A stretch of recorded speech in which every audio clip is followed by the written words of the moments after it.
Merci. Alors, juste pour pousser ça un petit peu plus loin, là, donc, supposons que vous avez ces 5 projets pilotes-là, vos objectifs, c'est quand même pas d'augmenter vos coûts en proportion, c'est de les baisser.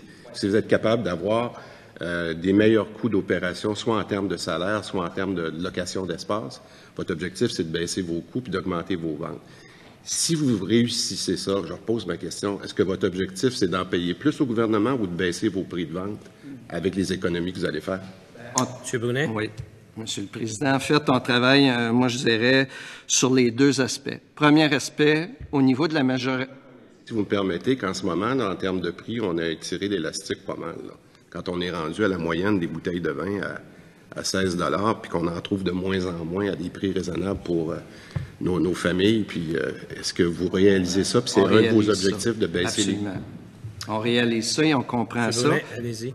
Donc, on travaille sur l'aspect suivant. La majoration n'a pas touché à ça au cours des dernières années, sauf de façon très marginale. On n'a pas augmenté la majoration.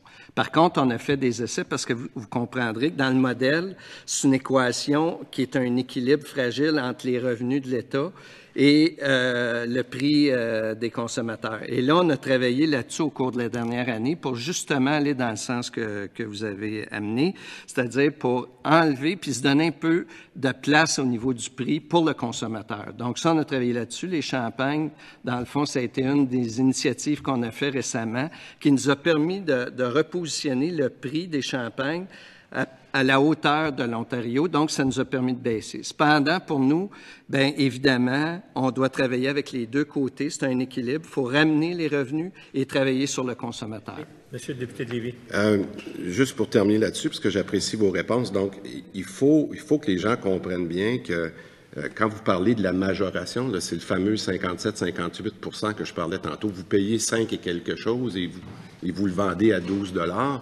Moi, je me dis, puis je ne veux pas rentrer dans le détail aujourd'hui, on n'a pas le temps, mais y aurait-il une façon de travailler différemment sur la majoration des bouteilles à moins cher pour s'assurer qu'on ne se retrouve pas dans cette problématique-là, où tout de suite, un vin que vous payez à 6 $, mais écoute, en partant 12 $ plus la taxe de vente, il est rendu à 16 $. Il devrait avoir une façon de travailler sur l'élasticité. Je suis certain que vos experts ont dû regarder ça jour et nuit, parce que vous devez vous en rendre compte qu'il y a une baisse des ventes de ce côté-là. Là.